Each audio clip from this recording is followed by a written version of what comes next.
자, 수학하 특강 네 번째 개념 강의 함수야. 현재 선생님이 수업을 다 끝내고 지금 시각은 이제 12시, 밤 12시가 넘었는데 선생님 목소리가 조금 다운될 수도 있거든. 하지만 선생님이 힘을 내 가지고 최대한 밝고 명랑한 목소리로 어, 강의를 진행을 해볼게. 함수. 그러면 일단 첫 번째 뭘 확인을 해봐야 되냐면, 뭐부터 시작을 해야 되냐면, 정의. 그 다음에, 이제 용어들, 용어를 좀 정리를 하고, 그러니까 용어에는 뭐 간단하게 집합으로 이제 표현되는 정의역, 공역, 치역, 요 정도 용어, 확인을 좀 해보고, 그 다음에, 함수의 구분. 종류라고 하면 1차 함수, 2차 함수, 유리함수, 무리함수 이렇게 종류라고 하면 그렇게 되니까 이거는 함수를 어떤 성질상 구분하는 방법. 그래서 함수의 구분이라고만 이야기를 해볼게. 성질상 종류를 구분하는 건데 그냥 이름을 붙여야 되니까 함수의 구분이라고만 해볼게. 자, 순서는 지금 정의에 대해서 확인을 하고 그리고 용어, 함수의 구분 해가지고 여기에 이것도 얘기를 할까? 여기에 뭐가 있냐면 1대1 대응 함수, 1대1 함수, 그냥 함수, 그리고 상수함수, 항등함수. 다음에 선생님이 책에는 나오지 않지만 문제를 풀다 보면 많이 활용되는 함수들인데 우함수, 기함수, 대칭함수, 주기함수. 이 대칭함수는 점대칭과 선대칭으로 확장이 되는 개념이야. 이 사실 우함수, 기함수도 사실은 대칭함수인 거고, 그리고 표현 방법에 따라서 구분이 가능한 함수, 음함수, 양함수. 가끔 문제 풀다 보면 음함수, 양함수는 잘 안 나오는데 음함수로 표기된. 그러니까 fx, y는 0꼴로 나타내어지는 어떤 형식을 우리가 함수를 그와 같은 꼴로 나타내면 음함수로 표기했다라고 이야기를 하는 거야. 어쨌든 이거에 대해서 선생님이 이제 자세히 설명을 해볼 텐데, 그리고 이게 끝나고 나면 이제 함수에서 뭐가 있냐면 또 특별히 이제 합성함수, 역함수란 무엇인지 요거까지 하면 함수의 기본 개념은 다 다루게 되는 거야. 그러면 이제 순차적으로 선생님이 설명을 한번 해볼게. 함수의 뜻이 뭘까부터 생각을 해보면 함수의 이 함자가 무슨 한자일까 이게? 선생님이 한자를 쓰려고 하면 못 써. 나도 한자를 많이 공부한 사람이지만 쓰는 거 잘 못해. 기억도 안 나. 이거 상자 함자인데 상자 함자 어떻게 쓰지? 막 이렇게 되게 복잡한 글자였는데 선생님이 구술을 잘 기억을 못해. 아무튼 상자함. 얘는 당연히 셀 숫자겠고 셀 숫자는 쓸 수 있겠다. 이 쌀포대에다가 여기 7패자, 7복자. 이게 숫자인데 뭐 한자 자랑할 일은 없고 선생님도 한자 잘 못해. 자, 아무튼 상자 함자야. 그 얘기는 뭐냐면 진짜로 그것 때문에 붙인 건지 모르겠지만 함수를 설명을 할 때 보통 자판기를 가지고 많이 설명을 하거든. 자판기에 어떤 이렇게 뭐 버튼들이 있잖아. 뭐 커피, 콜라, 사이다, 맥주도 파나? 아무튼 버튼들이 있는데 그 버튼을 누르면, 그지? 변수를 입력을 하면 밑에 구멍을 통해서 뭐가 이렇게 캔들이 나오지. 그게 이제 결과야. 그러니까 함수라고 하는 건 뭐냐면 어떤 그냥 간단히 이야기를 하면 변수와 결과값의 관계야, 관계.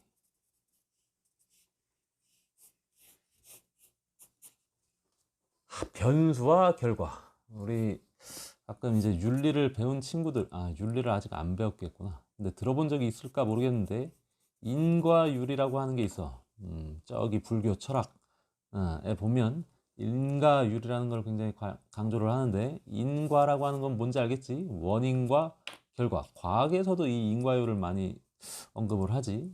어쨌든 그거에 대한 율자는 이제 뭐 법칙 뭐 이런 뜻이야. 인과의 법칙. 그러니까 인자가 원인, 변수, 과자가 결과, 변수와 결과의 법칙. 무슨 일이든 따져보면 원인이 있다는 거야. 원인이 없는 결과는 존재하지 않는다. 그게 인과율인데, 이 함수도 결국에는 원인과 결과의 관계야. 근데 그 원인을 우리는 어떤 변화될 수 있는 값이기 때문에, 우리가 어떤 값을 입력하느냐에 따라서 결과도 바뀌기 때문에 변수 그리고 결과값 이렇게 이야기를 해. 근데 얘네 둘의 관계인데, 함수는 정확하게 표현을 하면 하나의 변수에 대해서 오직 하나의 결과값을 갖는 관계를 우리가 함수라고 그래. 이게 함수의 정의야. 얘기는 무슨 말이냐면, 이게 조금 엄밀해지는데, 실제 수학을 전공한 사람들은 수학이라고 하는 게 엄청나게 엄밀한 학문이야. 이 정의를 어떻게 하느냐에 따라서 논리적 빈틈이 생기고 안 생기고 이런 것들이 발생될 수 있기 때문에, 물론 수학뿐만 아니라 모든 학문들이 그런 엄밀한 측면들이 있지만, 수학은 정말 까다로워. 근데 고등학교 수학에서 말하는 함수는 이 정도 정의면 충분해. 하나의 변수에 대해서 오직 하나의 결과값을 갖는 관계를 뭐라고 한다? 함수라고 한다. 그러니까 자판기 이런 상자를 이제 생각을 해봐. 내가 돈을 1,000원을 넣고 사이다 버튼을 눌렀는데 캔이 예를 들어서 안 나와. 그러면 그 자판기는 고장난 거지. 우리는 그거는 함수가 아니라고 그래. 왜? 버튼 하나를 다 각각 변수라고 생각을 했을 때 버튼을 눌렀는데, 예를 들어서 선생님이 좋아하는 커피, 캔커피 버튼을 눌렀는데 커피가 안 나왔어. 관계가 연결이 안 돼 있지. 그지? 어떠한 변수라도 하나의 변수에 대해서 결과값이 연결이 돼 있어야 되는데 연결이 안 돼 있는 상황이란 말이야. 그래서 함수가 아닌 게 되는 거야. 그럼 또 어떤 경우가 있냐면, 내가 사이다를 먹고 싶어서 사이다 버튼을 눌렀어. 돈을 집어넣고. 근데 밑에서 갑자기 전에 선생님 돈을 먹고 아무것도 안 토해냈던 이 자판기가 캔커피를 밑에 덩그러니 떨궈 주더니 같이 사이다도 같이 나왔어. 그러면 사이다 버튼을 눌렀더니 하나의 변수에 대해서 오직 하나의 결과값 사이다가 나온 게 아니라 캔커피랑 두 개가 동시에 나왔잖아. 그럴 때도 함수가 될 수가 없다는 얘기야. 반드시 변수 하나에는 변수들이 이렇게 쭉 있을 때 하나당 하나씩만 연결이 돼야 돼. 연결이 된 게 없다거나 아니면 여기서 화살표가 두 개가 이렇게 연결이 돼 있으면 그건 함수라고 할 수가 없다는 거야. 그리고 동일한 지점으로 가는 거. 그러니까 예를 들어서 콜라 버튼을 눌렀는데 사이다가 나왔어.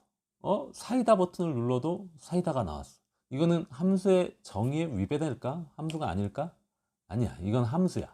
왜냐하면 콜라에도 결과값이 사이다가 연결이 돼 있잖아.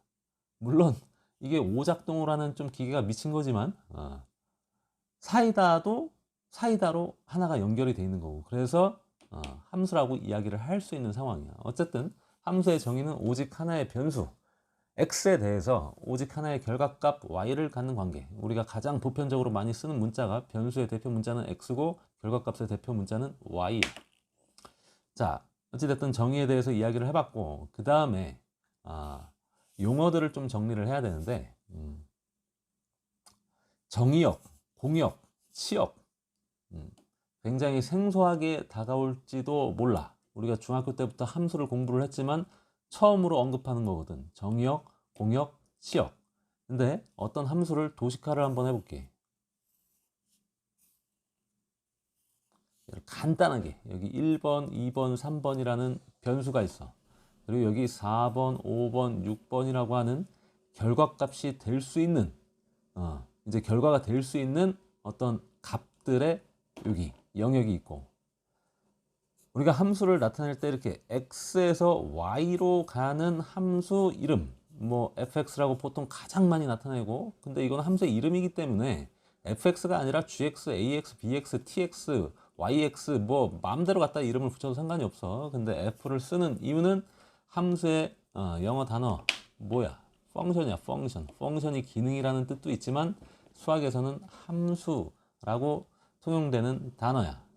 그래서 그 약자 f 앞자를 따가지고 fx 가장 많이 쓰는 거야. 기호화 시켜서. 자, 여기에서 함수를 하나 만들어 볼게. 이렇게 1은 이 함수를 통과하면 5가 나온대. 3은 통과하면 4가 나오고 2를 통과시켰더니 2도 4가 나온대. 이거 아까 얘기했지. 함수가 아닌 게 아니라 이것도 함수라고. 양다리만 안 걸치면 돼. 하나의 변수에 대해서 여러 개의 화살표가 뻗어나가는 구조만 아니면 함수야. 아니면은 아예 화살표가 연결이 안 돼 있거나 변수에 대해서. 그 두 가지 경우만 제외하면 나머지는 다 함수가 돼. 한쪽으로 몰려도 함수야. 자, 어쨌든 이런 상황 속에서 정의역, 공역, 치역에 대해서 선생님이 간단하게 설명을 해볼게. 정의역이라고 하는 거는 변수들의 집합이야. 변수들의 집합. 그럼 변수들이 뭐야 여기서? x. 바로 이 x의 원소들 1, 2, 3. 이 x가 바로 정의역이야. x가 1, 2, 3이지? 이거를 뭐라고 한다고? 이거를 정의역이라고 한다고. 밤에 녹화를 해서 그런지 촬영을 해서 그런지 진짜 목소리가 깔아왔는데 이게 좀 힘을 내야 되겠는데. 그 다음에 y는 공역이라고 하는 건 이거는 결과값의 모임이 아니라 결과값이 될 수 있는 가능성이 있는 모든 원소들의 모임이야. 집합이지. 그러니까 여기 y 영역에 포함되어 있는 요 4, 5, 6 자체가 요 놈이 바로 뭐라고 부르는 녀석이냐? 공역이야. 그럼 이제 치역이라고 하는 건 뭘까? 치역이라고 하는 건 화살표를 보내는 녀석들의 모임은 정의역이고, 화살표를 받을 준비가 돼 있는 녀석들은 공역이고, 실제로 화살표를, 이거 그냥 선생님이 아무렇게나 문자 지정한 거야. 화살표를 받은 녀석, 함수값이 된 녀석들을 우리가 뭐라고 하느냐? 치역이라고 이야기를 하는 거야. 요거를. 그래서 정의역, 공역, 치역. 괜히 한자로 이렇게 표현이 돼 있으니까 용어가 뭔가 있어 보이고 두려워할지 모르겠는데 그런 학생들이 꼭 있지. 선생님도 예전에 중학교 때 뭐 다항식, 문자항, 상수항 뭐 이런 단어 나오면 괜히 쪼그라들었거든. 중학교는 뭔가 있는가 보다. 근데 나중에 알고 보니까 아무것도 아니었지. 마찬가지로 이 괜히 용어에 쫄리는 친구들이 있을지도 모르는데 쫄지 말라고. 이렇게 간단한 거니까. 정의역이 변수들을 가리키는 거고, 공역은 결과값이 될 수 있는 모든 값들을 우리가 공역이라고 하는 거고, 치역은 실제로 그 중에서 결과값이 된 녀석들이라고 보면 돼. 이해됐나? 자, 그러면 이제 종이가 좀 모자르네, 쓸 공간이. 선생님이 이렇게 해놓고 여기다가 설명을 이어가 볼게. 자, 이제 함수의 구분, 어떤 성질에 따른 구분인데, 여기 지금 1대1 대응함수가 첫 번째지. 근데 1대1이라는 단어를 통해서 우리가 느낄 수 있는 건 뭐야? 하나당 하나씩 아주 조화롭게 연결이 되는 상황, 1대1이라고 이야기를 하겠지. 아까처럼 두 개의 변수가 한 놈이 여러 개의 화살표 결과값이 연결되어 있는 건 아예 함수가 아니니까 그건 배제를 해버리고, 얘네 둘이 동일한 함수값을 갖는 구조일 때 이때 1대1이라고 할까 안 할까? 이거는 1대1이라고 부르질 않아. 그러니까 어떻게 되는 경우야? 아주 조화롭게 예를 들어서 선생님이 3대3 미팅을 한다라고 해보자. 여기 3명의 남학생들이 나와 있고 이쪽에 3명의 여학생들이 있어. 자, 한참 동안 이제 분위기 좋게 얘기를 서로 나누고 서로에 대해서 막 소개를 하고 뭐 게임도 하고 해서 친해졌어. 그래서 이제 사랑의 짝대기. 나는 네가 좋아 하고서 이제 대시를 하는 거지. 그래서 사랑의 짝대기를 날렸는데 1번 학생이 2번 여학생한테 2번 남학생이 3번 여학생한테 3번 남학생이 어떻게 1번 여학생한테 요런 상황의 함수, 이게 정의역이고 이게 공역이라고 이렇게 설정을 해보면 이 함수는 뭐라고 이야기를 할 수 있어? 1대1 대응 함수라고 이야기를 할 수가 있는 거야. 하나당 하나씩 아주 공평하게 이렇게 배분이 돼 있을 때, 그리고 정확하게 인원수가 동일해야 돼. n 대 n 미팅이어야 돼. 정의역의 개수와 공역의 개수, 정의역의 범위와 공역의 범위가 서로 같아야 돼. 서로 상등이어야 돼. 상등이 아니라 개수가 동일해야 돼. 그래야 1대1 대응 함수가 될 수가 있는 거야. 근데 이제 헷갈리는 게 이거는 1대1 대응 함수라고 불러. 근데 1대1 함수라는 게 있어. 이놈은 뭐냐? 말이 비슷하잖아. 대응이라는 단어 하나만 빠졌잖아. 구분을 어떻게 하느냐? 아주 간단해. 3대3인데 원래 미팅이 3대3인데 여기 여학생들이 3명이 나와야 되는데 아주 남학생들이 횡재를 했어. 여학생이 하나가 뒤늦게 나도 끼워줘. 질투심에 나도 끼워줘 해가지고 한 명이 이렇게 더 들어온 거야. 그래서 이제 또 한참 서로 대화를 나누고 소개를 막 했는데 사랑의 짝대기 얘가 변심을 했네. 나 4번 여학생, 새로운 여학생. 나는 원래대로 3번 여학생. 나도 마음이 바뀌었어. 나는 1번 말고 2번 여학생. 이렇게. 그러면 이것도 1대1은 1대1이지. 한 명당 한 명씩. 그지? 파트너가 겹치는 상황은 없잖아, 지금. 근데 한 명이 남을 수밖에 없는 구조지. 그러니까 공역과 치역이 다르면 1대1 함수라고 하는 거야. 1대1이어도. 근데 얘는 공역과 치역이 같을 때, 여기 집단의 요거 3개인데 화살표를 받은 애도 요거 3개잖아. 그러니까 공역과 치역이 같으면 1대1 대응이라는 단어를 쓰고 공역과 치역이 다르면 1대1 함수라고 이야기를 하는 거야. 그러면 1대1 대응과 1대1 함수 구분이 되겠지. 다음에 상수함수, 아주 쉬워.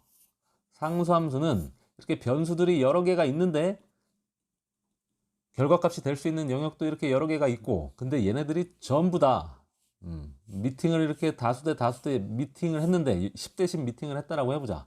근데 여기에 연예인급 아이돌처럼 생긴 아주 아름다운 여학생이 여기 나온 거야. 선생님이 남자라 그런지 남학생이 자꾸 화살표를 날리는데 이거 성차별 아니야? 거꾸로 해 그럼. 이쪽이 여학생이야. 근데 여기에 BTS급 아주 그냥 매력이 철철 넘치는 남학생 한 명이 여기에 딱 들어와 있는 거야. 나머지는 쩌리들이고. 그래가지고 모든 여학생들이 한 명한테 그냥 화살표, 사랑의 짝대기를 그냥 죄다 날렸어. 그럼 이거는 뭐가 된다? 이게 바로 상수함수라고 부르는 거야. 물론 실제 수학에서 말하는 상수함수는 여기 변수들이 어떤 문자나 숫자일 가능성이 굉장히 높지. 그리고 이쪽도 마찬가지. 이쪽도 숫자 또는 문자일 가능성이 굉장히 높고, 자, 이거를 상수함수라고 하고, 그 다음에 항등함수는 이건 구체적인 변수를 이야기를 듣게. 여기 1도 있고 a도 있고 여기 뭘로 할까? 기억이라는 변수도 있다라고 해볼까? 선생님이 형식을 좀 바꾸려고. 그리고 여기에 여러 가지 공역은 여러 가지 뭐 1, 2, 3, 4, 5, 6, 7, 8, 9, 10 A, B, C, D, E, F, G 뭐 다 있고 기억니들 뭐 다 있어. 근데 연결이 어떻게 되는 거냐면 여기에 원소들이 여러 개가 있는데 1을 대입했더니 1이 나와. A를 대입했더니 A가 나와. 이 함수를 관통시켰더니 기억을 대입했더니 기억이 나와. 그리고 여기에 뭐 공역 원소들이 더 있어. 이런 상황을 우리가 뭐라고 하느냐? 이거를 항등 함수라고 그래. 항등 함수. 그러니까 항등함수라고 하는 건 뭐야? 변수를 함수에다 대입했는데 결과값이 변수랑 동일한 값이 나오는 함수. 항상 제시된 정의역에 있는 모든 원소들을 함수를 각각 개별적으로 통과를 시켰더니 결과값이 대입된 변수랑 동일하게 나오면 그건 항등함수야. 근데 보통 학생들이 오해를 하는 게 y는 x, 그러니까 fx는 x와 같은 꼴이 항등함수다라고 이렇게 단정적으로 생각하는 경우들이 있어. 근데 그렇지 않아. fx가 x제곱이어도 항등함수를 만들 수 있어. 정의역을 제한을 걸면 돼. 0과 1로. 그럼 0 대입하면 뭐 나와? 0 나와. 1 대입하면 뭐 나와? 1 나와. 항등함수야. 요 정의역에 있는 0과 1 각각 대입을 했을 때 각각 동일한 함수값들이 나오기 때문에 이게 바로 이놈도 항등함수가 될 수가 있는 거야. 물론 모든 실수 범위를 정의역으로 하게 되면 당연히 항등함수가 아니겠지. 그지? 1대1도 아닐 거고. 근데 정의역을 어떻게 제한하느냐에 따라서 다양한 항등함수들이 존재할 수 있다. 근데 학생들이 그냥 간단히 y는 x라고 생각을 한단 말이야. 그러면 그건 오해야. 그렇게 하면 안 돼. 그리고 책에는 소개가 안 되지만 나중에 어차피 알게 될 부분 선생님이 지금 간단하게 소개를 해볼게.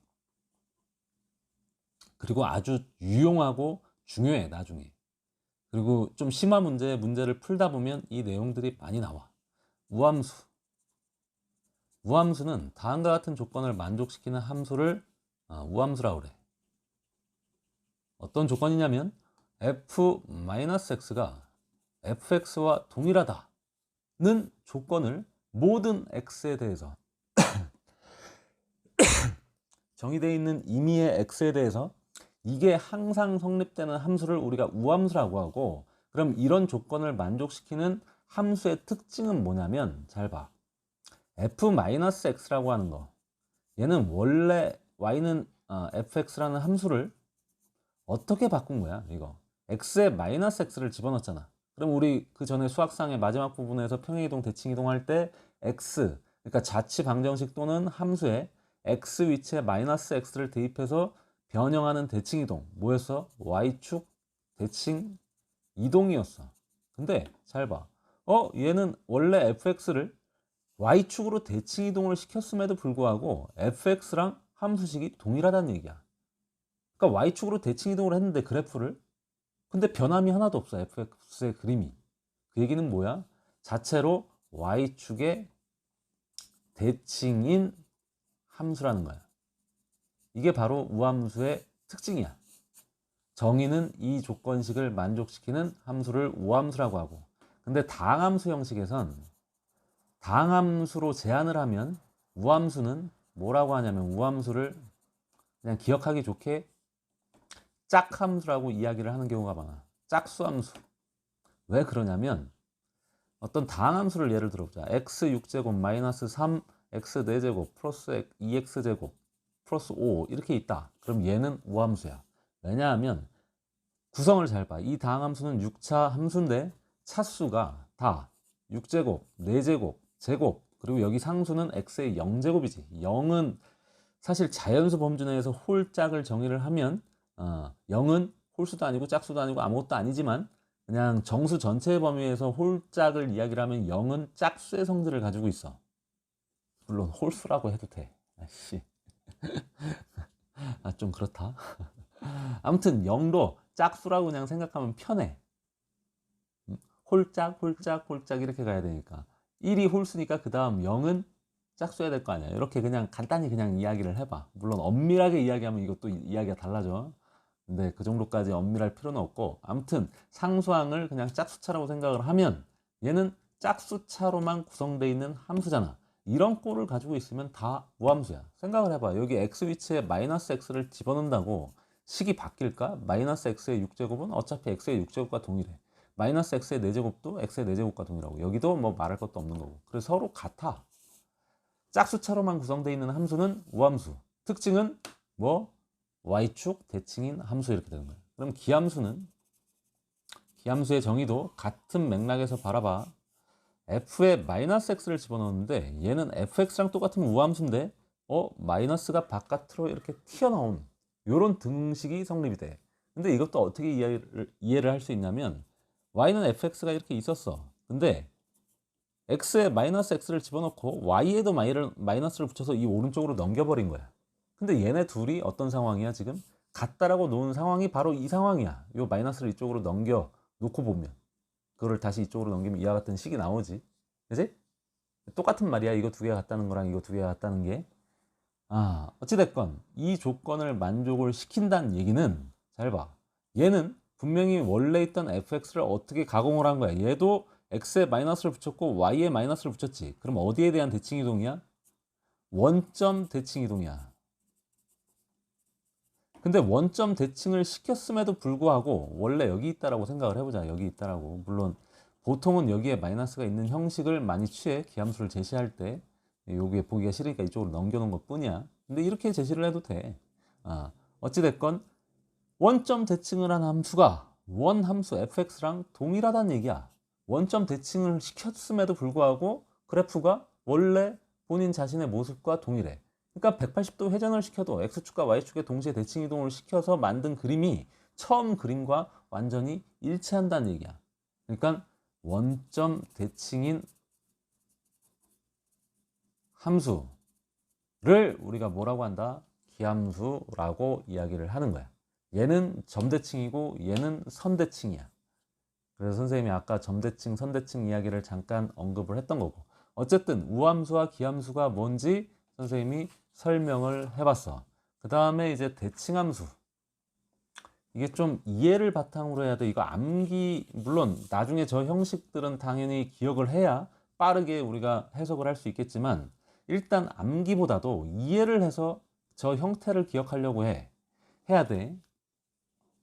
그리고 한 가지 이야기를 안 했다. 이왕 하는 거 이야기를 똑같이 해줘야 되는데, 얘도 다항함수 관점에서 바라보면 기함수는 당연히 뭐겠어. 이게 짝숫자 함수니까 이게 홀수함수. 그러니까 홀수차로만 구성되어 있는, 예를 들자면 뭐 이런 식, 예를 들어보자면 이런 구조로 되어 있는 함수는 뭐다? 기함수다. 왜냐하면 여기 마이너스 x를 집어넣으면 마이너스가 식 바깥으로 홀수 제곱이기 때문에 다 빠져나오거든. 그래서 f에 마이너스 x를 집어넣으면 여기 바깥에 마이너스가 튀어나와. 요거랑 똑같은 식이 여기 있고. 근데 이게 바로 fx잖아. 그래서 이 형식을 만족시켜 준다는 얘기야. 그래서 홀수차로만 구성되어 있는 함수는 기함수, 짝수차로만 구성되어 있는 함수는 우함수. 이렇게 기억을 하면 돼. 시간이 또 30분 이상 흘렀는지 선생님 목이 아프기 시작한데, 이게 쉼없이 떠들어서 그래. 영상 촬영을 할 때는 목 관리도 선생님이 이제는 좀 해야 되겠어. 목이 많이 아파. 자, 그 다음 이제 선생님이 설명할 부분은 대칭함수, 주기함수. 이제 빼자 이제. 이왕 설명한 거 대칭함수도 설명을 해보자. 어떤 대칭이냐면 축대칭이야, 선대칭이야. 선대칭 함수. 그리고 점대칭은 이야기를 안 할게. 점대칭은 훨씬 더 복잡하거든. 점대칭은 이야기를 안 하고 나중에 선생님이 언제 문제가 나오면 그때 문제 설명하면서 선생님이 이렇게 이야기를 할게. 아니면 한번 딱 정리를 하든가. 그리고 수학상 특강에서 선생님이 절대값 그래프 이야기를 하면서 점대칭과 선대칭을 선생님이 강의로 만들었던 것 같은데, 38강인가 39강쯤에 정말 궁금한 친구들은 거기서 다시 확인을 해보기 바라고. 어쨌든 대칭함수는 뭐냐면 다음과 같은 구조를 만족시키고 있을 때 이게 선대칭이다, 축대칭이라고 이야기를 할 수도 있고. 자, a 플러스 x는 a 마이너스 x 이와 같은 구조를 만족시키는 함수를 우리가 선대칭이라고 바로 판단을 하는데, 선생님이 예를 하나 들어볼게요. 예를 들어서 f3 플러스 x랑 f3 마이너스 x, 이게 서로 같대. 그러면 모든 x에 대해서 다음 조건식을 만족시키는 함수는 어떤 특징을 가지고 있느냐? 외우려고 하지 말고 이해를 해. 이해를 하고 나서 형태를 기억하려고 해야 돼. 형태의 특징을 잡아서 기억을 해야 돼. 자, 봐. 3이라는 지점이 이렇게 있어. 근데 x값은 변수잖아. 그러니까 x만큼 더 간 지점, 3 플러스 x, 이렇게 x만큼 더 간 지점과 이거는 뺐잖아. 그럼 3에서 뒤로 물러나겠지. x만큼. 똑같은 x의 거리만큼 얘는 더해졌고 얘는 빼졌으니까. 이 함수 f에다가 3 플러스 x를 집어넣었을 때의 함수값과 3 마이너스 x를 집어넣었을 때의 함수값이 서로 어떻다? 높이가 똑같다는 거야. 그럼 x의 값을 변화를 주면 이게 똑같이 이렇게 동일한 거리만큼 떨어진 지점에서의 함수값이 서로 어떻게 나온다? 위치는 정확히 산정할 수는 없지만 지금 개념적인 부분이니까 아무튼 함수값들이 어떻게 나온다? 동일한 거리만큼 이렇게 떨어져 있으면 같은 함수값들이 나온다는 거야. 그 얘기가 무슨 말이겠어? 그 얘기가 좌우 3을 기준으로 좌우 대칭인 모양의 함수 그래프를 갖는다는 거야. 그래서 바로 얘가 x는 3에 대한 대칭을 이루는 함수다라고 우리는 판단을 할 수 있다 이거야. 그럼 이거를 일반화시켜서 다음과 같은 꼴은 얘는 잘 봐. 여기가 a잖아. 그지? a일 때 어떻게? x는 a를 대칭 축으로 하는. 그래서 대칭인 함수다라고 이렇게 판단을 할 수가 있다는 거야. 근데 이 형식을 이제 기억을 하려면 잘 봐. 어떤 숫자가 있어. 숫자는 부호가 똑같아. 근데 여기에 플러스 x 앞에 부호가 한쪽은 플러스고 한쪽은 마이너스 구조다. 그러면 대칭함수일 가능성이 굉장히 높아. 그리고 또 이게 형식을 바꾸면 얘를 한번 바꿔볼게. 얘를. 자, 이건 모든 x에 대해서 성립하기 때문에 x의 어떤 식을 합성을 똑같이 해줘도 등식이 성립할 거란 말이야. 그래서 여기에다가 선생님이 이렇게 바꿔볼게. x 마이너스 1을 여기다 집어넣을게. 그러면 f 2 마이너스 x가 되고 아니다 2 플러스 x가 되고 여기도 x 마이너스 1을 대입하게 되면 이게 플러스 1이 되니까 f 4 마이너스 x가 돼. 자, 근데 이 식이나 어차피 동일한 얘기야. 근데 얘도 뭐야? 얘가 3에서 대칭이었으니까 얘도 3에서 대칭이야. 그러니까 x 앞에 부호가 플러스고 여기 상수가 하나씩 있고 x 앞에 부호가 플러스고 여기는 반대쪽은 x 앞에 부호가 마이너스다. 이렇게 나오는 구조일 때는 대칭함수일 가능성이 굉장히 높다라고 보면 돼. 이 개수의 크기는 동일하면서 부호만 반대일 때. 그럼 여기에다 적정하게 무언가를 합성시키면 동일한 숫자로 다시 되돌릴 수 있다는 얘기야. 여기다 x 플러스 1을 합성하게 되면 다시 이걸로 돌아가. 그래서 대칭축이 뭔지 알 수 있는데 잘 봐. 2 더하기 4의 절반이야. 요 놈이 바로 x인 요 부분이 대칭축이 된다는 게 특징이야. 이해되나?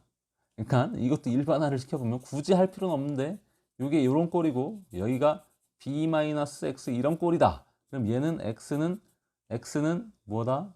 어디에 대한 대칭이라고? a 플러스 b의 절반 중점 a 플러스 b의 반 여기에 대한 대칭인 함수라는 거야.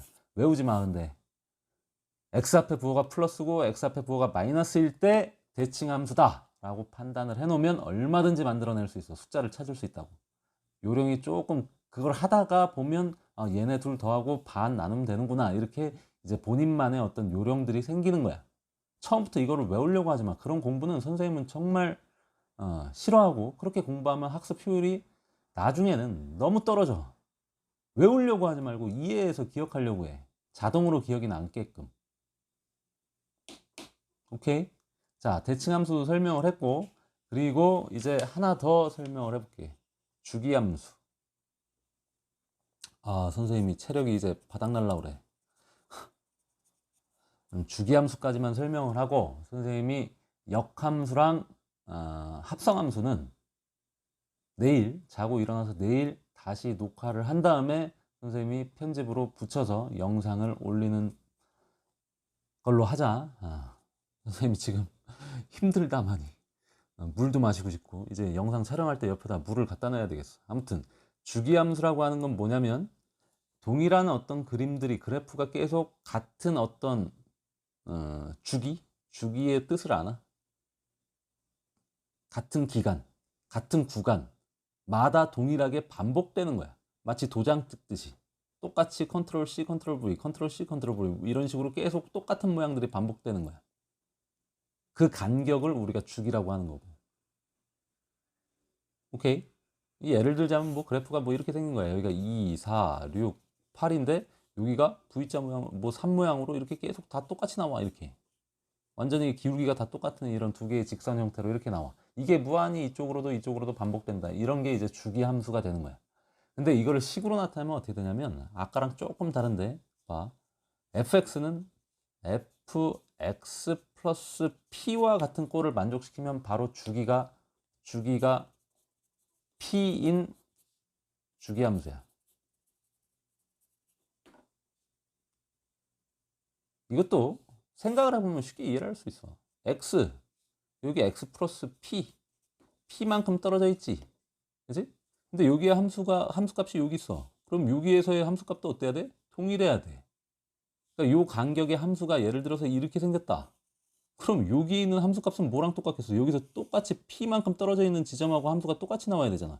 여기도 p만큼 떨어져 있는 지점하고 함수값이 똑같이 나와야 되고. 그래서 결국 x 플러스 2p 부분은 다시 여기랑 똑같이 나와야 돼. 그래서 동일한 그림이 계속 반복된다는 얘기야. 동일한 그림이. 함수의 그래프가. 그럼 이와 같은 꼴로 나와 있으면 이거는 바로 주기가 p짜리다. 그러니까 fx, 예를 들어서 숫자로 생각을 해보면 fx가 x 플러스 4 이렇게 나와 있으면 바로 우리는 뭐를 캐치해낼 수 있느냐? fx는 주기가 4짜리인 주기함수구나 라고 바로 판단을 할 수 있어. 근데 봐, 얘 주기가 가장 간단한 간격이 2잖아. 가장 짧은 간격이 반복되는. 근데 이거 주기를 4로 봐도 되잖아. 4만큼이 계속 반복된다고 볼 수 있잖아. 우리가 가장 간편하게 최소의 숫자를 이야기를 하는 거야. 그거의 배수들도 다 주기가 될 수가 있어. 그러니까 4 간격만큼 계속 반복된다고 볼 수도 있고 8 간격만큼이 계속 반복된다고 볼 수도 있어. 근데 우리가 주기를 이야기할 때는 가장 짧은 섹션을 이야기를 한다. 구간을. 오케이? 자, 그러면 요거 주기가 그냥 바로 4라고 고등학교 2학년 한 삼각함수만 공부하고 나도 이런 형태 보면 바로 그냥 이야기가 나올 거야. 주기함수라고. 자, 근데 이것도 변형되는 형태가 있어. fx 플러스 3은 fx 플러스 1 이런 형태로 x 플러스 1 그러지 말고 7로 가보자. 7로. 자, 이렇게 나와 있다. 그럼 얘도 결국 이것과 동일해. 모든 x에 대해서 다음 조건식을 만족시키면 자, 식을 바꿔봐. 여기다 x 플러스 3을 그냥 대입한 거야. 합성시켜버린 거야. 그랬더니 이렇게 나오잖아. 그럼 얘도 결국 x 플러스 3 지점과 x 플러스 7, 4 간격만큼 계속 함수값이 동일하게 찍히기 때문에 이것도 주기가 4짜리인 주기함수인 거야. 그러니까 이걸 변형하면 x에다 뭔가 식을 갖다 대입하면 이걸로 돌아갈 수 있잖아. 그치? x에다가 x-3을 대입했을 때 이걸로 돌아가지. 똑같은 얘기야. 근데 이렇게 안 나오고 이렇게 나오면 학생들이 또 못한다고. 그럼 어떤 경우에 이게 주기함수다라고 판단을 할 수 있느냐? x에다가 뭔가 숫자가 더하거나 빼져 있을 때 양쪽에. 아까 대칭함수는 그게 아니었어. 어떤 숫자가 예를 들어서 여기가 더하기면 여기는 다른 숫자이더라도 x 앞에 부호가 마이너스였어. 이런 꼴이면 대칭함수라고 판단할 수가 있는 거고, 이와 같이 x의 부호가 서로 플러스로 똑같잖아. 아니면 마이너스로 똑같은가. 오케이? 그와 같은 꼴일 때 이때는 주기함수라고 판단을 해야 돼. 이게 이제 응용되기 시작하는 건데 선생님이 간단히만 언급을 해볼게. 이게 실전에서 이제 앞으로 많이 만나게 되면 이제 좀 자연스럽게 적응이 될 거야. 그리고 수학을 내신을 잘 받고 싶고 모의고사도 잘 보고 싶고 최종적으로 수능에서도 성공을 하고 싶다. 그러면 이런 어떤 내용들을 빨리 습득을 해야 돼. 그것도 정확하게. 그리고 나서 이걸 막 써먹기 시작을 해야 돼. 이게 학생들이 이거 주의력이 약해가지고 이런 개념들을 설명을 해줘도 한 귀로 듣고 한 귀로 다 놓쳐버린다고. 근데 이게 얼마나 전략적으로 고등학교 2학년, 3학년 때 또 1학년 심화 과정에서 얼마나 전략적으로 많이 쓰이는 개념들인데 우함수, 기함수, 주기함수, 대칭함수 어딘가에서 배우지는 않았지만 심화 과정 문제에서 보면 뭐 킬러 문제들 보면 이런 내용들을 쓰고 있단 말이야. 전략적으로 아주 좋은 개념들이야. 그리고 선생님이 이제 마무리 이제 우함수, 기함수, 대칭함수, 주기함수까지 설명을 했고 그거 한번 여기다 다시 한번 정리를 해볼까? 간단하게 우함수 어떤 조건을 만족시킨다? f-x가 fx와 동일할 때 기함수 f-x가 -fx랑 동일할 때 대칭함수는 fa 플러스 x와 fa-x 이게 원형이야. 이럴 때 이게 x는 a의 대칭이다 라는 거야. 그리고 주기함수도 변형은 이야기하지 않을게. 방금 설명을 했으니까. 얘는 a에다가 x를 더하고 빼는 게 아니라 얘는 x에다가 무언가를 더하고 빼는 구조. 에이, 이렇게 얘기를 할게. 이렇게 나와 있으면 이거는 주기야. 근데 얘랑 빼보면 간격이 2a니까 주기가 2a인 주기함수야. 근데 아까 선생님이 원형은 어떻게 만들었어? fx가 fx 플러스 얼마 같은 꼴일 때 주기가 p인 주기함수다 이렇게 설명을 했지. 이거 네 가지 책에 나오지 않지만 아주 중요하기 때문에 선생님이 설명을 덧붙인 거야. 그 다음에 여기다가 한 가지 더, 이왕 하는 거 다 알아둬. 음함수, 양함수. 이건 정말 아무것도 아닌데 이런 단어들 나오면 학생들이 쫄아. 막 쫄지 마, 아무것도 아니니까. 자, 양함수 y는 fx 꼴로 나타내지는 이런 형식을 갖춘 함수 표기법. 이거는 함수 표기법이야. 표기법상 분류가 되는 거야. 이렇게 y는 하고 뒤에 x에 관한 식을 이렇게 몰아놓은 거를 양함수로 어떤 함수를 표기했다라고 이야기를 하는 거야. 그러니까 우리는 보통 양함수 표기법을 쓰지. 근데 x, y를 한쪽으로 몰아놓고 뒤죽박죽 섞거나 fx, y는 얼마, 꼴 대표적으로 여기다 0 이런 꼴로 나타내어지는 함수를 음함수로 표현됐다라고 이야기를 해. 그러니까 동일한 함수도 양함수로 표현할 수도 있는 거고 음함수로도 표현할 수 있는 거야. 직선으로 보면 예를 들어서 y는 2x 플러스 1 이렇게 나타내면 이거는 양함수야. 근데 2x-y 플러스 1은 0 똑같은 함수잖아. 근데 이거는 음함수로 표기를 한 것 뿐이야. 동일한 함수를 표기법상 차이로 바꾼 것 뿐이라고. 우리가 이게 직선의 방정식에는 이거를 표준형, 일반형이라고 얘기를 했지. 근데 모든 함수들을 이렇게 y는 하고 정리한 꼴을 우리는 양함수라고 이야기를 하고, x, y를 한쪽으로 몰거나 막 뒤죽박죽 섞어놨다. 그러면 그거를 뭐라고 한다? 음함수라고 이야기를 하는 것 뿐이야. 그래서 선생님이 지금 10가지 함수의 구분에 대해서 이야기를 했어. 첫 번째, 1대1 대응함수. 그지? 3대3 미팅 기억을 하면 돼. 그리고 1대1 함수. 3대4 미팅이라고 기억을 하면 돼. 남는 녀석이 있을 때 1대1은 1대1이지만. 상수함수. 아주 아이돌 하나가 나타나서 몰표를 받았어.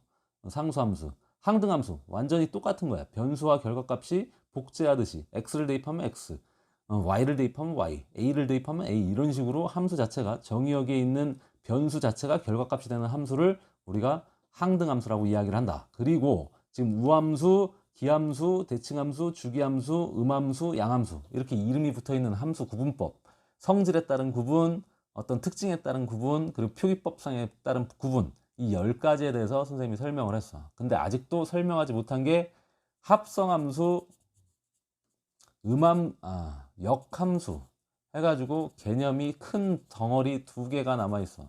이거는 선생님이 내일 아침에 또는 내일 오후에 설명을 해가지고 영상을 붙여줄게. 일단 여기까지 설명을 하고 촬영을 마치자.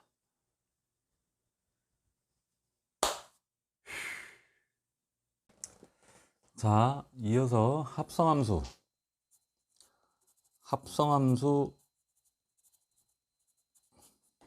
역함수에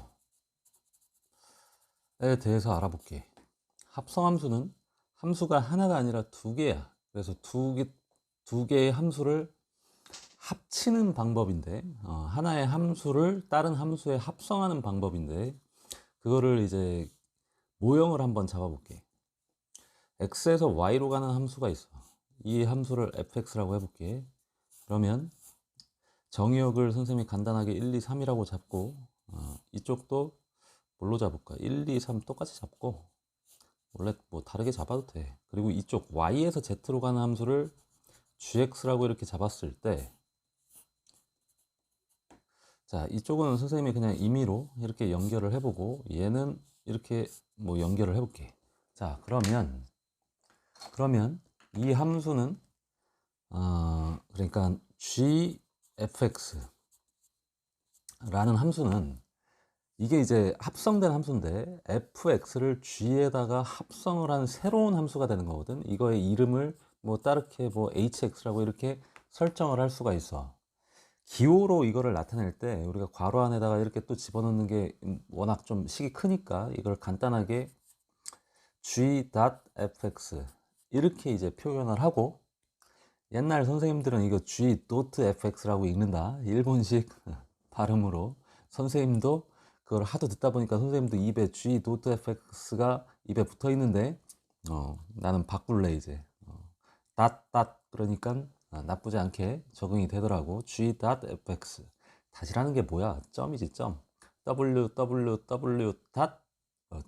.com 뭐 이렇게 .com 점이지, 점.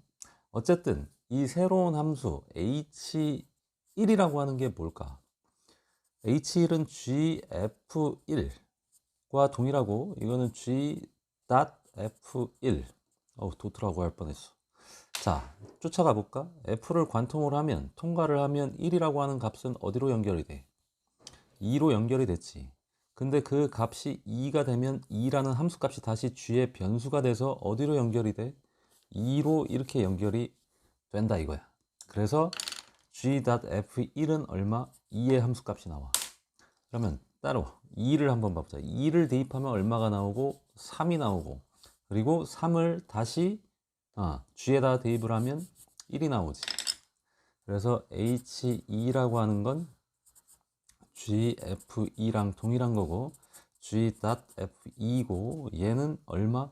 1이 됐어 결과적으로. 다음 마지막 3을 대입하면 얼마로 가고 1로 가고, 1을 대입하면 다시 얼마로 가? 3으로 가네. 그래서 h3은 gf3 gf3하고 똑같고, g.f3은 얼마? 3이야. 이거를 중간 가정을 생략하고 써보면 h1은 2고 h2는 1이고 h3은 3이야. 그러니까 모형으로 보면 x에서 뭐 이걸 뭐 숫자를 다 똑같이 했으니까 x에서 x라고 해도 되고, x에서 뭐 z라고 하자. z로 뭐 이렇게 연결이 됐으니까 이거를 hx라고 이렇게 했을 때 1을 대입하면 어디로 가? 2가 나오고, 그리고 2를 대입하면 1이 나오고, 3을 대입하면 3이 나오는 이런 새로운 함수, 합성된 fx를 g에다가 합성한 함수 g.fx가 이와 같은 결과를 갖게 되는 거예요. 이거를 함수의 합성 함수라고 그래. 그럼 거꾸로 f를 g에다가 합성하는 게 아니라 g에다가 f를 합성하게 되면 g에다가 말이 헛나와서 f에다가 g를 합성을 하게 되면 이게 교환 법칙이 성립이 될까? 이거 두 개가 똑같을까? 아니야, 그렇지 않아.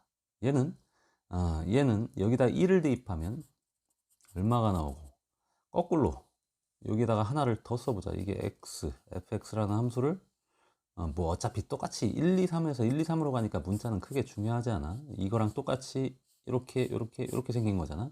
그러면 G1은 여기서부터 출발해서 3이 됐다가 3을 대입하면 얼마가 나와? 1이 나오고, 2를 대입하면 2가 나왔다가 다시 어디로 가?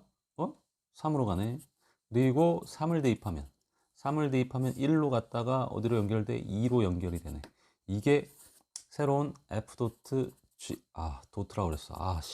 옛날 사람이야. g.fx 어떻게 돼? 1을 대입했더니 1로 가고, 2를 대입했더니 3으로 가고, 3을 대입했더니 2가 되지. 얘네 둘은 서로 같지가 않아. 교환 법칙은 되질 않는다. 이 기호의 어떤 순서가 바뀌면 서로 다른 게 될 수 있다는 거 조심해야 되고, 합성함수가 뭔지 알겠지? 이제 개념적으로는 이래. 근데 우리가 식을 이야기를 해보면, 예를 들어서 fx를 EX 플러스 1이라고 해보고, gx라고 하는 걸 뭐 2차 함수로 이렇게 만들었다라고 해보자. 그럼 g.fx는 뭐가 될까? 얘는 g에다가 fx를 통째로 집어넣은 녀석이지. 그러면 fx가 지금 2x-1이잖아. 2x-1 전체가 다시 g의 변수가 되는 거야. 그래서 g의 x 위치에다가 대입을 해주면 돼, 이렇게. 이게 실제로 합성된 함수 g.fx야. 그럼 g.f1이라고 하는 게 얼마인지를 여기다 대입을 해보면 어떻게 되고, 또 이걸 순차적으로 이 개념적으로 접근했을 때 동일한 값이 나오는지 확인을 해보자.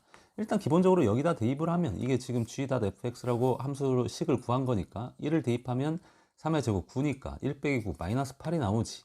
그럼 여기서 순차적으로 해보자. G에다가 F1을 집어넣는 거야. 그럼 F1은 얼마고? F1은 3이고 3 그러면 G3이 되지. 3을 여기다 대입하면 다시 1 빼기 9가 되니까 마이너스 8 동일한 값이 나온다는 걸 알 수 있지. 근데 우리는 이렇게 일일이 이렇게 타고 들어갈 필요가 없이 식이 제시가 돼 있으면 그냥 식을 몽땅 얘를 몽땅 대입해 버리면 돼. 변수 x에다가. 그러면 그냥 아예 합성된 함수 식이 나오지. 굳이 이거를 타고 들어갈 필요가 없이 그냥 여기다가 대입하면 그만이야. 뭐 1의 값을 구하고 싶다 그러면 1을 대입하면 되고 2를 대입하면 2일 때 함수값이 나오는 거고. 합성함수의 함수값. 이게 합성함수다. 합성함수의 개념을 추가적으로 선생님이 설명을 했고, 근데 여기서 어려운 개념이 하나가 있어. 어려운 개념이. 선생님이 이제 특강으로 따로 만들어서 설명할 부분은 그래프의 합성이야. 또는 함수가 두 개의 구간으로 쪼개져 있는 어떤 함수를 또 두 개 또는 세 개로 쪼개져 있는 함수에 합성을 할 때 그걸 어떻게 그래프를 그려내는지, 또는 그래프 두 개가 주어져 있는 어떤 함수, 식은 주어져 있지 않고, 그랬을 때 그 두 함수를 각각 서로에게 합성을 했을 때 그래프들이 각각 어떻게 나오게 되는지 우리가 그걸 판단하는 방법이 사실은 수학하에서 가장 까다로운, 이해하기 어려운 부분에 해당이 돼. 그래서 그 부분은 선생님이 따로 특강으로 만들어서 개념을 추가를 시켜줄게. 지금은 개념 전체 강의를 하고 있고, 이거를 순열 조합까지 선생님이 수학하를 끝까지 다 요번 주 안에, 오늘이 지금 금요일인데 요번 주 안에 다 설명을 마치고 업로드를 끝내고 나면 그 다음 주부터 선생님이 하루에 세 강씩 해가지고 세부 이제 디테일한 강의들, 집합부터 그러니까 학생들이 잘 이해를 못하고 잘 틀리는 부분, 그리고 반드시 짚고 넘어가야 되는 부분들을 선생님이 다시 설명된 부분을 떼가지고 편집을 해서 문제풀이로 더 자세하게 선생님이 설명을 할 거야. 오케이. 자, 합성함수는 설명을 마치고 그 다음에 이제 역함수도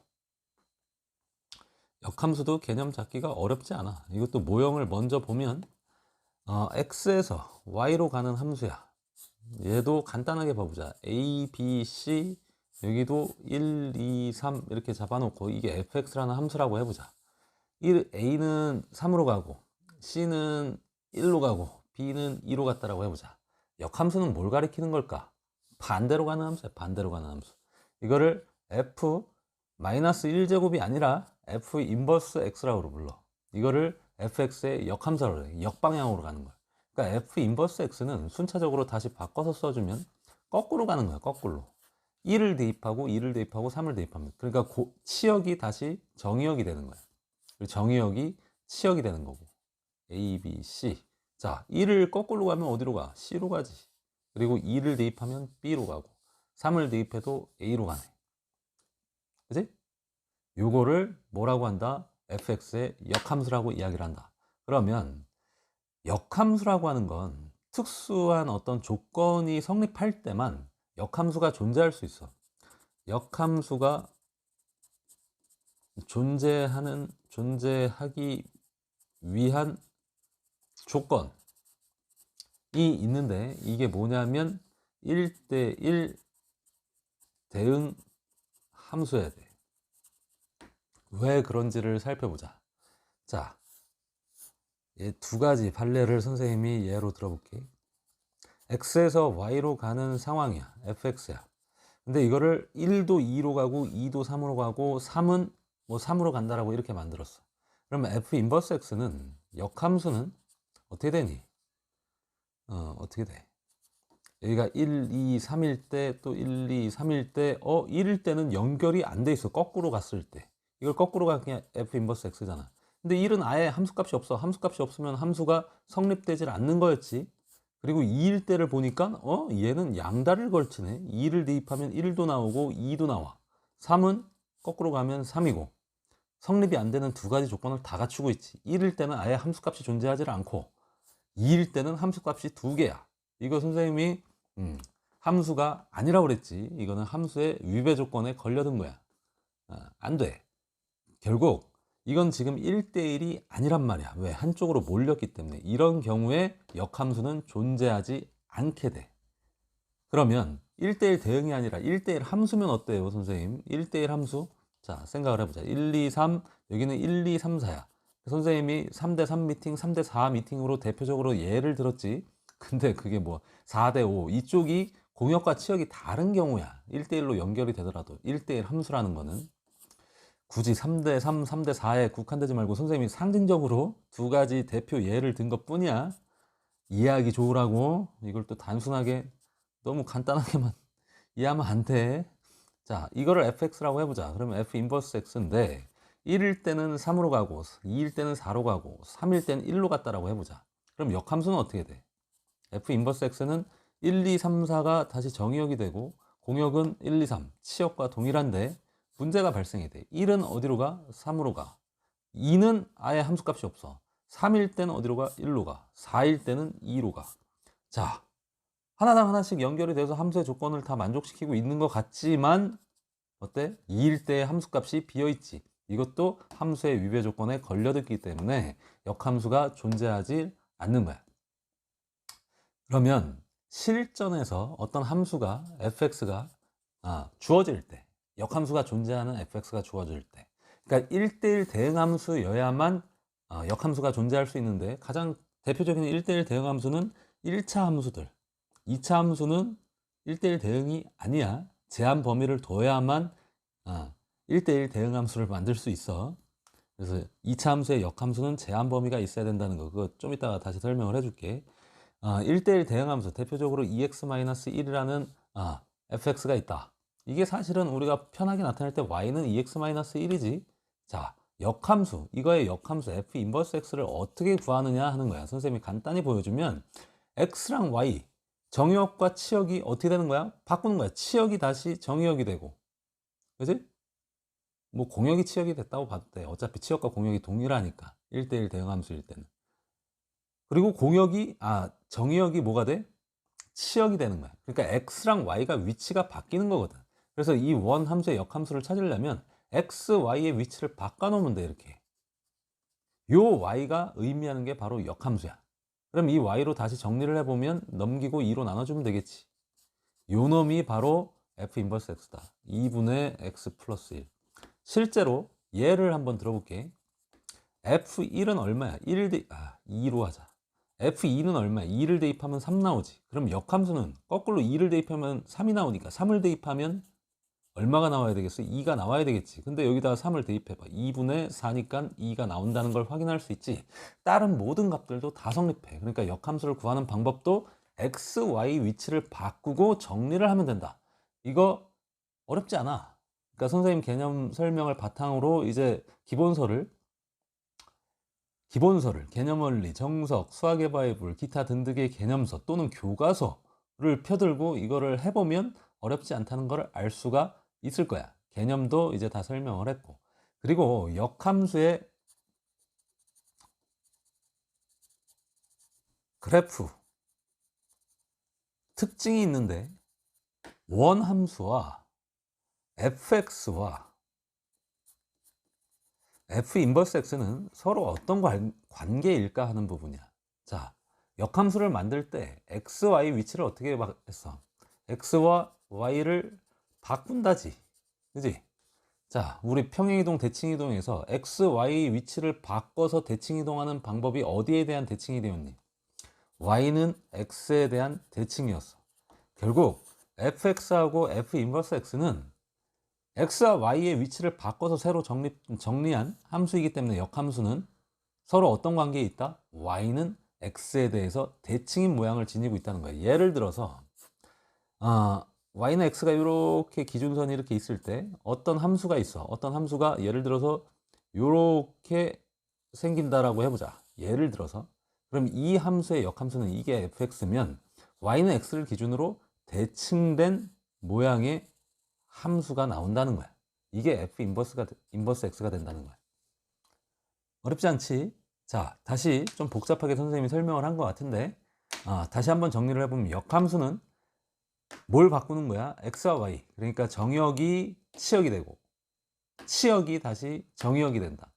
거꾸로 가는 함수를 이 함수의 역함수 f 인버스 x라고 한다. fx에 대한 역함수는 f 인버스 x. 그 의미에 대해서는 이 도식을 통해서 간단히 이야기를 할 수가 있고, 그리고 중요한 게 뭐라고? 역함수가 존재하기 위해서는 반드시 뭐가 성립해야 돼? 1대1 대응함수일 때에만 역함수가 존재한다는 거야. 역함수가 존재할 수가 없어. 1대1 대응이 아니면. 다음 두 가지 예를 통해서 선생님이 살펴봤고, 그리고 역함수를 구하는 방법은 주어진 식을 fx, y는 뭐다라고 주어져 있을 때 x와 y의 위치를 바꿔, 그리고 다시 y로 정리를 하면 그게 f 인버스 x다 라는 거고, 또 역함수 그래프의 특징은 어디에 대해서 서로 대칭이다. fx와 f 인버스 x는 y는 x에 대한 서로 대칭 관계에 놓여 있다라는 거야. 뭐 좀 많은 내용인 것 같지만 다 연결이 돼서 개념이 그렇게 어렵지 않을 거라고 선생님은 생각을 하는데, 이거를 처음 듣고 처음 공부하는 학생들은 조금 지금 알 듯 말 듯 애매한 상황일 수도 있어. 그럴 때 어떻게 해야 돼? 오랜 시간이 지나기 전에 바로 뭐 한두 시간 후에라든가 늦으면 뭐 다음 날이라도 기본서를 펴들고 선생님이 지금 들려준 이야기들을 바탕으로 다시 책을 읽어보면 다시 이게 그때 선생님이 했던 말이 이 말뜻이구나 라고 이해를 할 수 있을 거야. 자, 그럼 한 가지 선생님이 역함수에 대해서 한 가지만 더 이야기를 할 건데, 그게 뭐냐면 y는 x제곱과 같은 이런 1대1 대응함수가 아닌 이런 함수에 대해서 어떻게 역함수가 존재하는 함수로 바꾸느냐 하는 거야. 얘는 1대1 대응함수라는 거는 그래프상에서 봤을 때 얘는 이렇게 포물선으로 이렇게 생겼잖아.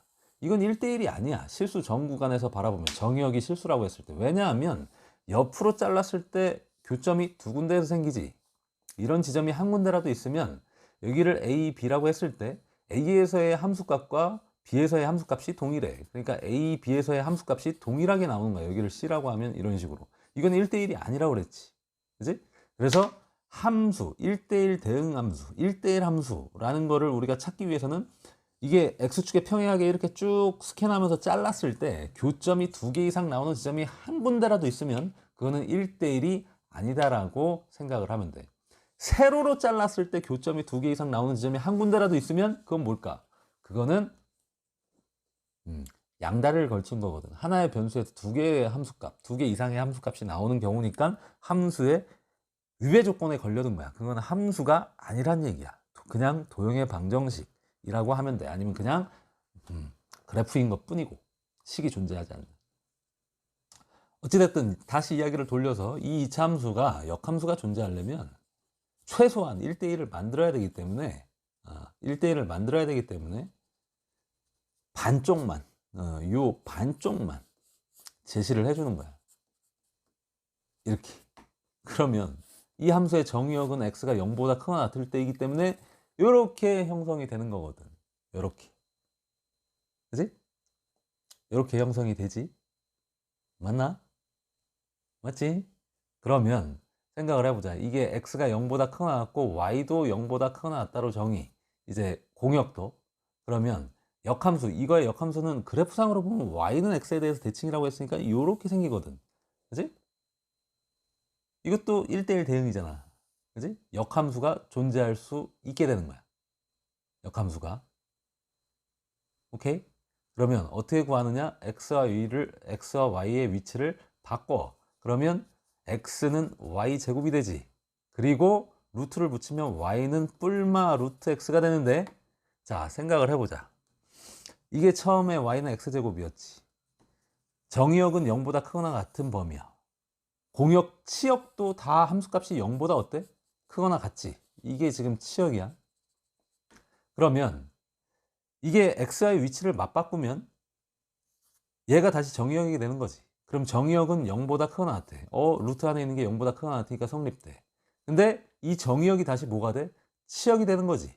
그러니까 이 y의 값도 항상 0보다 크거나 같은 값이 나와야 돼. 근데 이게 마이너스면 음수가 나오겠지. 그러니까 뭐만 선택을 하는 거냐면 이렇게 플러스일 때만 선택을 하는 거야. 그리고 옆에다 써줘야 돼. 반드시 써줘야 돼. 정의역을 써줘야 돼. 자, 치역이 y는 0보다 크거나 같다였지. 원함수에.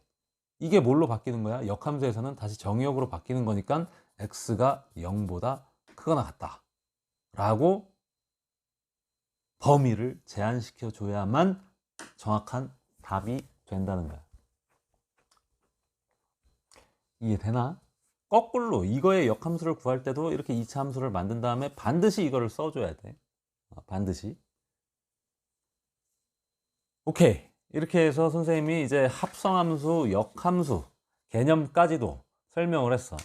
종합을 해보면 선생님이 함수의 정의, 그리고 이제 정의역, 공역, 치역이라고 하는 게 뭔지 그 집합, 개념, 변수들의 집합, 결과값들이 될 수 있는 모든 원소들의 집합, 그리고 결과값이 된 녀석들의 집합, 이렇게 용어를 정리를 했고, 그리고 함수에 구분해가지고 10가지 이야기를 했어. 10가지? 맞나? 자, 다시 한번 읊어볼까? 1대1 대응함수가 뭔지, 그리고 1대1 함수가 뭔지, 이 둘을 구분할 수 있어야 됐지. 3대3 미팅, 3대4 미팅을 생각을 해보면 편하게 기억을 떠올릴 수 있을 것 같고, 그리고 상수함수, 아이돌이 나타난 거지, 미팅에서. 그리고 항등함수, 얘는 변수와 결과가 항상 똑같은 함수야.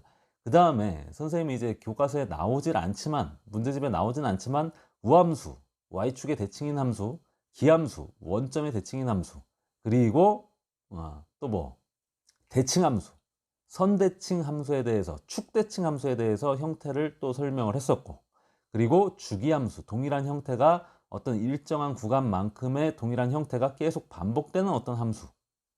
그 다음에 표기법상의 차이, 그래서 음함수, 양함수, 이것까지 해서 10가지 이야기를 했고, 거기에다 이제 특별하게 이제 아주 내용이 좀 많은 이 합성함수, 역함수에 대해서 개념을 지금 다 설명을 해줬어. 그러면 함수에 대한 개념은 이 정도로 마무리를 짓고, 선생님이 아까 언급했던 이 합성함수, 그래프의 합성, 요거는 선생님이 세부 특강으로 더 자세하게 만들어 줄 거야. 오케이?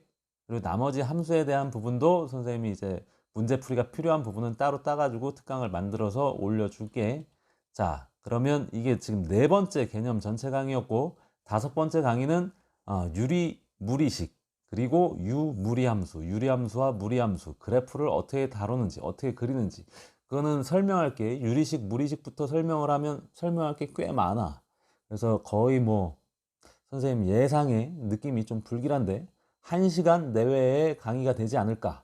최소한 빨라봐야 4, 50분은 걸리지 않을까. 지금 이 함수 설명하는 것도 편집을 해보면 한 50분 가까이 나올 것 같은데, 아무튼 찬찬히 가벼운 마음으로 이 개념을 들어보고, 그리고 개념 설명을 들어보고 본인 스스로 책을 펼쳐 들고 이제 개념을 다시 한번 복습을 하고, 그리고 필수 예제랑 유제 이런 것들을 풀어보면서 내가 이제 개념이 잡혀가는구나, 이해가 되는구나, 좀 이해가 미진한 부분이 있더라도 문제를 풀면서 뭔가 개념에 대한 이해가 더 확고해질 수도 있으니까 그렇게 공부를 해나가면 돼. 그리고 그 공부가 어느 정도 되고 나면 이제 유형들을 공부를 해야 되겠지. 뭐 센이든 RPM이든 뭐 일품이든 풍산자든 뭐 이런 문제집들을 이용해 가지고 유형들을 반드시 학습을 해줘야 된다. 그게 끝나고 나면 이제 심화 과정으로 들어가면 되는 거고. 자, 시간이 더 길어지니까 여기서 설명을 마칠게.